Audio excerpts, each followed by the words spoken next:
Microsoft Innovation Centers? Is that like Jesus Camp for Windows geeks?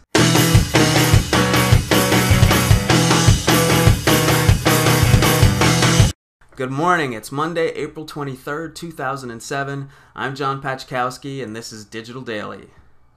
Microsoft Unlimited Potential. That's what the software maker calls its ambitious program to expand personal computer usage in developing countries.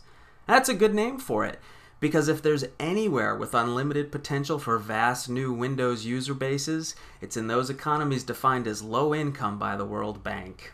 Last week, Microsoft announced plans to offer a $3 student software suite in developing countries.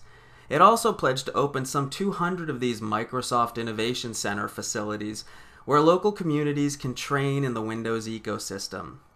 Said analyst Roger Kay, Microsoft is betting that at least some of the kids from developing nations will turn into buyers of more mainstream products later in life. How does the saying go? Get 'em young and you can keep 'em for life. Looks like Steve Jobs' notorious reality distortion field also doubles as a Federation Starfleet-style force field. The Securities and Exchange Commission is preparing to bring its first legal action in the Apple Options backdating probe, and it's not against Jobs. In fact, according to a San Jose Mercury News examination of the backdated options at issue here, Jobs is unlikely to face any charges at all. Apparently, there's no evidence that Jobs directed the backdating of the grant or covered it up afterward. Sadly, the same can't be said for former Apple General Counsel Nancy Hynen.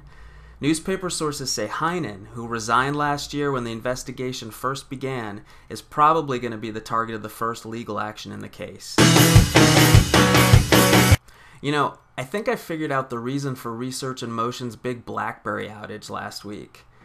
The company's engineers were so busy developing this virtual BlackBerry software that everyone's chattering about today that they just forgot to keep an eye on the network. This morning, Research in Motion announced new software that will allow rival smartphones to emulate its BlackBerry devices.